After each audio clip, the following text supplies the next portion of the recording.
ओम शांति। आज 31 दिसंबर 2024 के बाबा के अनमोल मधुर महावाक्य सुनेंगे।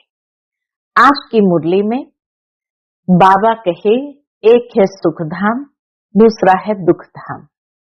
सुख धाम में कभी कोई दुख की बात नहीं और दुख धाम में सुख कहाँ।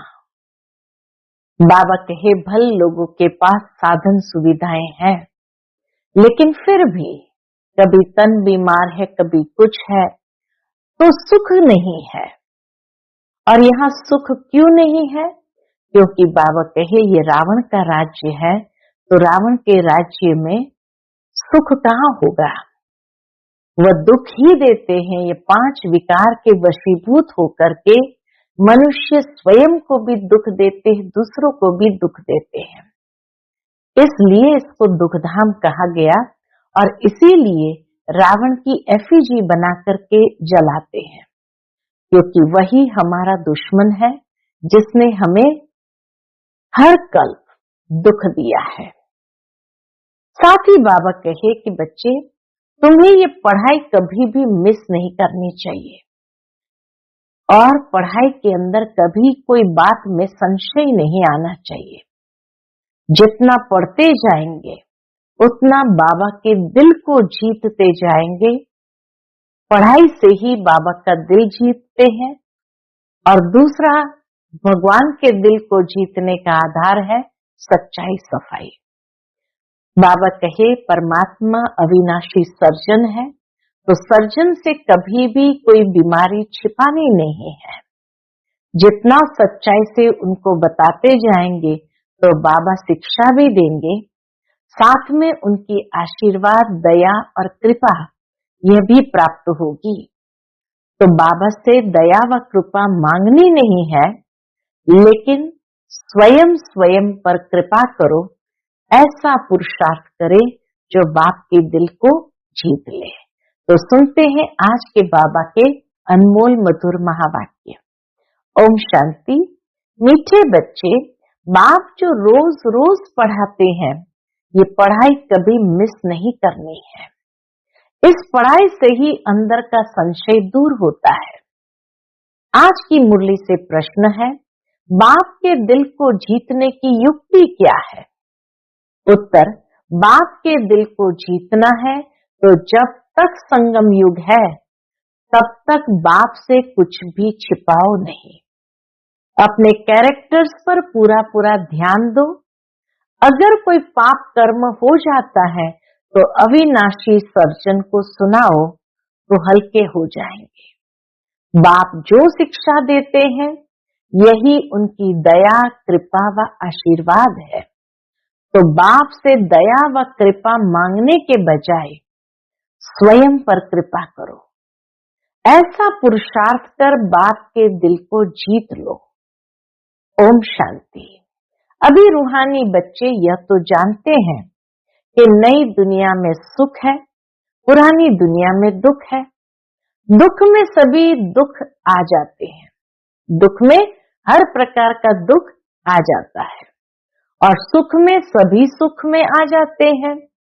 सुख की दुनिया में दुख का नाम निशान नहीं, तो जहाँ दुख है वहाँ सुख का नाम निशान नहीं। जहाँ पाप है वहाँ पुण्य का नाम निशान नहीं, जहाँ पुण्य है वहाँ पाप का नाम निशान नहीं। वह कौन सी जगह है? एक है सतयुग, दूसरा है कलयुग। यह तो बच्चों की बुद्धि में जरूर होगा ना। अभी दुख का समय पूरा होता है और सतयुग के लिए तैयारी हो रही है। हम अभी इस पतित छिछी दुनिया से उस पार सतयुग अर्थात राम राज्य में जा रहे हैं। नई दुनिया में है सुख, पुरानी दुनिया में है दुख। ऐसा नहीं जो सुख देता है वही दुख भी देता है, नहीं। सुख बाप देते हैं, दुख माया रावण देता है। उस दुश्मन की एफिजी हर वर्ष जलाते हैं। दुख देने वालों को हमेशा जलाया जाता है, जो दुख देता है उनको हमेशा जलाया जाता है। बच्चे जानते हैं जब उसका राज्य पूरा होता है तो फिर हमेशा के लिए खलास हो जाता है। ये 5 विकार हमेशा के लिए समाप्त हो जाते हैं। 5 विकार ही सबको आदि मध्य अंत दुख देते आए हैं। तुम यहाँ बैठे हो तो भी तुम्हारी बुद्धि में यही रहे कि हम बाबा के पास जाए। रावण को तो तुम बाप नहीं कहेंगे। तब सुना है रावण को परमपिता परमात्मा कोई कहते हैं? कभी भी नहीं। कई समझते लंका में रावण था, बाप कहते ये सारी दुनिया ही लंका है। कहते हैं वास्को डिगामा ने चक्कर लगाया, पृथ्वी का चक्कर लगाया स्टीमर व बोट के द्वारा। जिस समय उसने चक्र लगाया उस समय एरोप्लेन आदि नहीं थे, ट्रेन भी स्टीम पर चलती थी, बिजली अलग चीज है।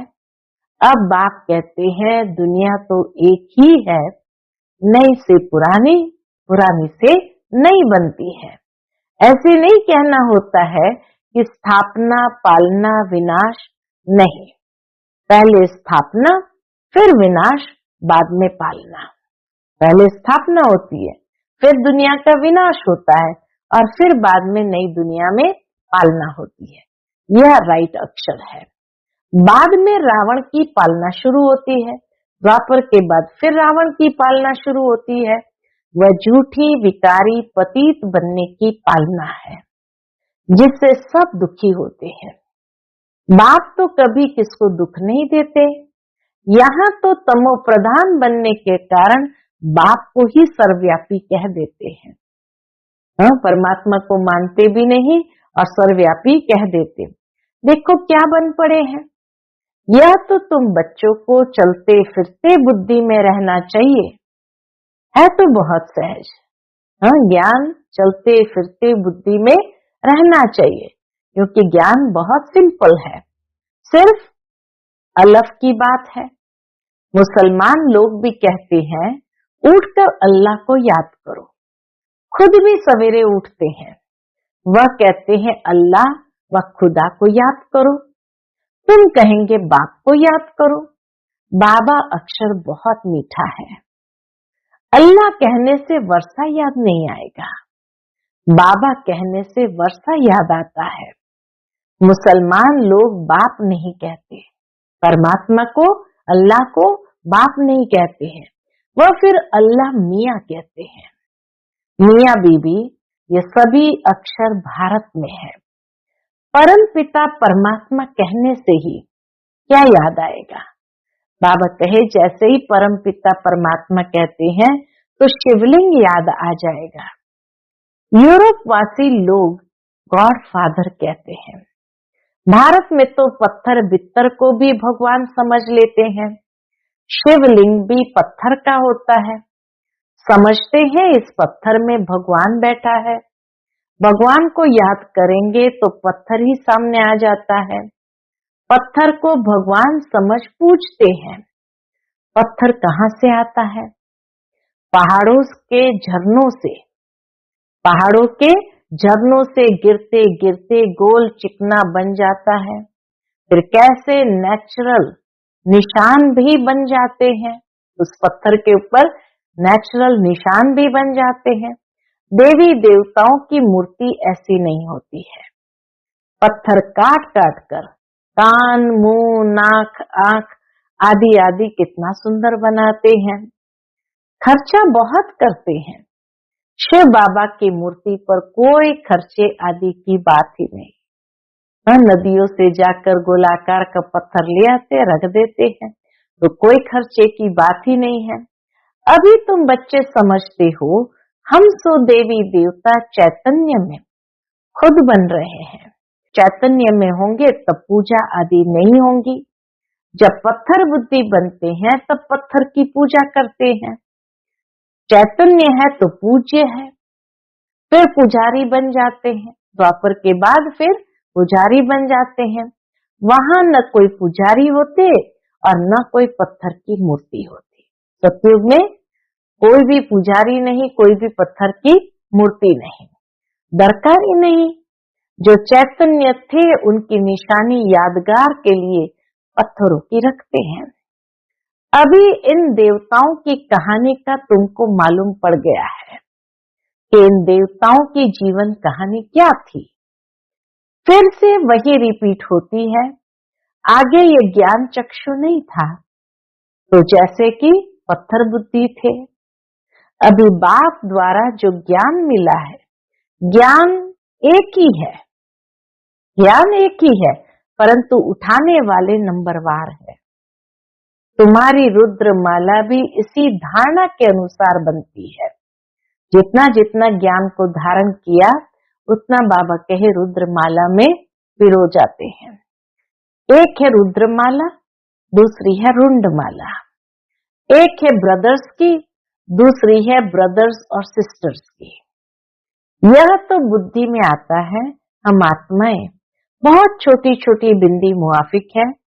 गायन भी है, ब्रुकुटी के बीच चमकता है अजब सितारा। अभी तुम समझते हो हम आत्मा चैतन्य है, एक छोटे सितारे मिसल है। फिर जब गर्भ में आते हैं तो पहले कितना छोटा पिंड होता है, फिर कितना बड़ा हो जाता है।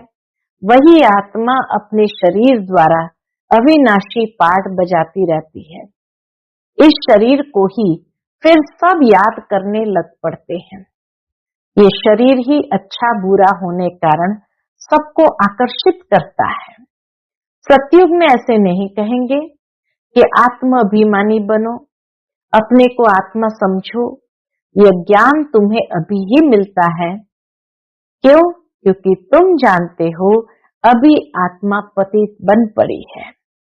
पतित होने कारण जो काम करती है वह सभी उल्टा हो जाता है।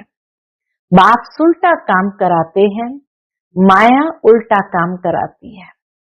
माया एकदम बुद्धि को फेर देती है तो उल्टा काम करते हैं, उल्टे कर्म हो जाते हैं। और बाबा आकर ज्ञान देकर समझदार बनाकर उल्टे काम कराते हैं। सबसे उल्टा काम है कौन सा? बाप को सर्वव्यापी कहना। आत्मा जो पाठ बजाती है वह अविनाशी है, उनको जलाया नहीं जाता है।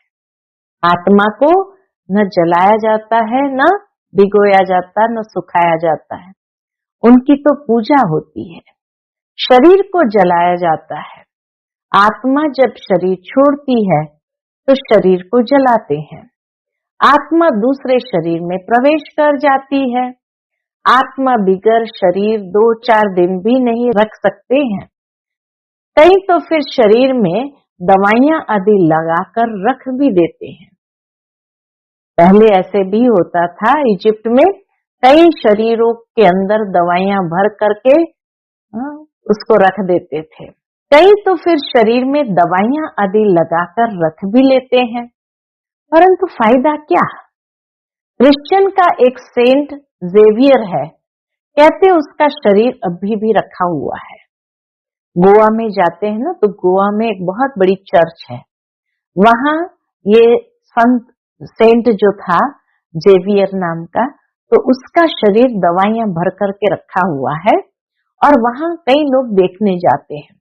लेकिन पूरा शरीर तो नहीं दिखाते हैं, खाली उसका अंगूठा खुला रखा है पैर का, तो वो अंगूठा का दर्शन लोग करते हैं।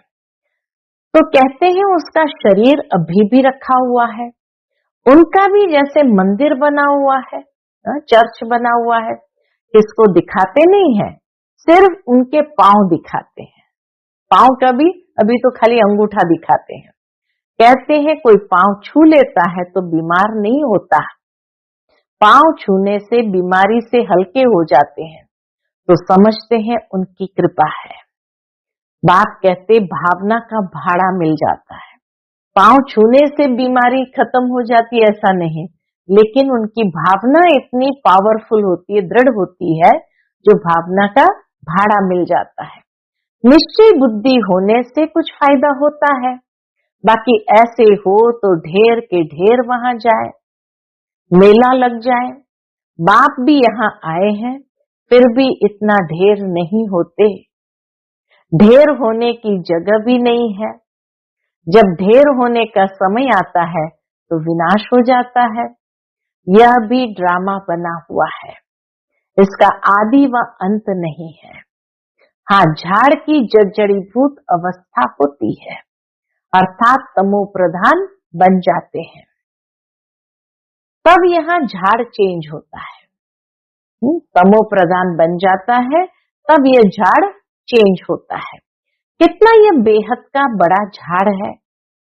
पहले वह आएंगे जिनको पहले नंबर में जाना है, नंबरवार आएंगे ना। सभी सूर्यवंशी तो इकट्ठे नहीं आएंगे, चंद्रवंशी भी सभी इकट्ठे नहीं आते हैं, नंबरवार माला अनुसार ही आएंगे। पाठधारी सभी इकट्ठे कैसे आएंगे? खेल ही बिगड़ जाए। ये खेल बड़ा एक्यूरेट बना हुआ है, इसमें कोई चेंज हो नहीं सकती। मीठे मीठे बच्चे जब यहाँ बैठते हो तो बुद्धि में यही याद रहना चाहिए। और सत्संग में तो और बातें बुद्धि में आती है। यह तो एक ही पढ़ाई है जिससे तुम्हारी कमाई होती है। उन शास्त्र आदि को पढ़ने से कमाई नहीं होती। हाँ, कुछ न कुछ गुण अच्छे होते हैं। ग्रंथ पढ़ने बैठते हैं तो ऐसे नहीं सभी निर्विकारी होते हैं। बाप कहते इस दुनिया में सभी भ्रष्टाचार से पैदा होते हैं, तो बच्चों से कहीं पूछते हैं वहां जन्म कैसे होगा? बोलो, वहां तो 5 विकार ही नहीं। योग बल से बच्चे पैदा होते हैं, पहले ही साक्षात्कार होता है कि बच्चा आने वाला है। वहां विकार की बात नहीं। यहाँ तो बच्चों को भी माया गिरा देती है। कोई कोई तो बाप को आकर सुनाते भी है। सुनाएंगे नहीं तो 100 गुना दंड पड़ जाएगा। बाप तो सभी बच्चों को कहते हैं कि कोई भी पाप कर्म हो जाता है तो बाप को झट बताना चाहिए। बाप अविनाशी वैद है। सर्जन को सुनाने से तुम हल्के हो जाएंगे। जब तक संगम युग है तब तक बाप से कुछ भी छिपाना नहीं है। कोई छिपाते हैं तो बाप के दिल को जीत नहीं सकते। सारा मदार पुरुषार्थ पर है। सच्चाई ही जहां न हो तो बाबा के दिल को कैसे जीत सकते? इसीलिए तो कहावत है, सच्चे दिल पर साहब राजी। तो सारा मदार पुरुषार्थ पर है। स्कूल में आएंगे ही नहीं तो कैरेक्टर कैसे सुधरेंगे? इस समय सबके कैरेक्टर्स खराब है। विकार ही पहले नंबर का खराब कैरेक्टर है। इसलिए बाप कहते, बच्चे, काम विकार तुम्हारा महाशत्रु है। आगे भी यह गीता का ज्ञान सुना था तो यह सभी बातें समझ में नहीं आती थी। अब बाप डायरेक्ट गीता सुनाते हैं। अभी बाप ने तुम बच्चों को दिव्य बुद्धि दी है तो भक्ति का नाम सुनते हंसी आती है कि क्या क्या करते थे। अभी तो बाप शिक्षा देते, इसमें दया, कृपा व आशीर्वाद की बात ही नहीं होती। खुद पर ही दया व कृपा आशीर्वाद करनी है। बाप तो हर बच्चे को पुरुषार्थ कराते हैं। कोई तो पुरुषार्थ कर बाप के दिल को जीत लेते, कोई तो पुरुषार्थ करते करते मर भी पड़ते हैं। बाप तो हर बच्चे को एक जैसा ही पढ़ाते हैं। फिर कोई समय ऐसी गुह्य बातें निकलती है जो पुराना संशय ही उड़ जाता है, फिर खड़े हो जाते हैं। इसलिए बाबा की पढ़ाई कभी मिस नहीं करनी चाहिए, क्योंकि पता नहीं उस पढ़ाई में कौन सी ऐसी बात बाबा सुनाएंगे जिसको सुनने से ही जैसे जो मुरझाइश है खत्म हो जाती है और बच्चे खड़े हो जाते हैं। मुख्य है बाप की याद। दैवी गुण भी धारण करने हैं। कोई कुछ छीछी बोले तो सुना अनसुना कर देना चाहिए। Hear no evil, see no evil, talk no evil। उच्च पद पाना है तो मान अपमान, दुख सुख, हार जीत सब सहन करना है। कितना सुंदर बाबा हमें जीवन में संतुलन लाना सिखाते हैं। बाप कितनी युक्तियां बतलाते हैं, फिर भी बच्चे बाप का भी सुना अनसुना कर देते हैं, तो वो क्या पद पाएंगे? भगवान का डिसरिगार्ड किया सुना अनसुना करके, तो वो क्या पद पाएंगे? बाप कहते जब तक अशरीरी नहीं बने हैं तब तक माया की कुछ न कुछ चोटें लगती रहेगी। बाप का कहना नहीं मानते तो बाप का डिसरिगार्ड करते हैं। बहुत सूक्ष्म बात पर बाबा हमारा अटेंशन खिंचवाते हैं कि कोई भी श्रीमत की अवज्ञा नहीं करनी है। बाबा जो श्रीमत दे रहे हैं उस श्रीमत को समझते हुए एक्यूरेट उसको फॉलो करना है। नहीं करते हैं माना बाप का डिसरिगार्ड करते हैं। फिर भी बाप कहते बच्चे सदा जीते जागते रहो, दुआएं देते हैं और बाप को याद कर ऊंच पद पाओ। अच्छा, मीठे मीठे सिकिलते बच्चों प्रति माता पिता बाप दादा का याद प्यार। Good morning. रूहानी बाप की रूहानी बच्चों को नमस्ते। हम सभी रूहानी बच्चों की रूहानी माता पिता बाप दादा को याद प्यार, गुड मॉर्निंग और नमस्ते। नमस्ते, शुक्रिया बाबा, शुक्रिया।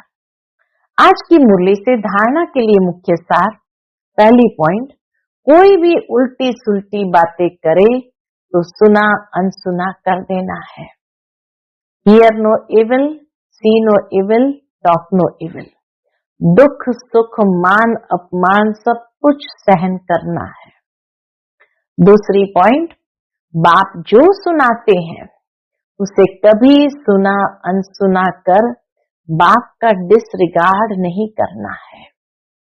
माया की चोट से बचने के लिए क्या करो?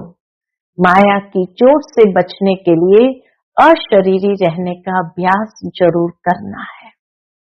आज का बाप दादा का मधुर वरदान हम बच्चों के प्रति है, बाप समान रहम दिल बन सबको क्षमा कर स्नेह देने वाले मास्टर दाता भव। बाप समान रहम दिल बन सबको क्षमा कर स्नेह देने वाले मास्टर दाता भव। जैसे बाप को रहम दिल मर्सीफुल कहते हैं, ऐसे आप बच्चे भी मास्टर रहम दिल हो। जो रहम दिल है वही कल्याण कर सकते हैं। अकल्याण करने वाले को भी क्षमा कर सकते हैं। वह मास्टर स्नेह के सागर होते हैं। उनके पास स्नेह के बिना और कुछ है ही नहीं। वर्तमान समय संपत्ति से भी ज्यादा स्नेह की आवश्यकता है। वर्तमान समय में लोगों को संपत्ति से भी ज्यादा स्नेह की आवश्यकता है। इसलिए मास्टर दाता बन सबको स्नेह देते चलो, कोई भी खाली हाथ न जाए। आज का स्लोगन है, तीव्र पुरुषार्थी बनने की चाहना हो तो जहां चाह है वहां राह मिल जाएगी। तीव्र पुरुषार्थी बनने की चाहना हो तो जहां चाह है वहां राह मिल जाएगी। अच्छा, ओम शांति।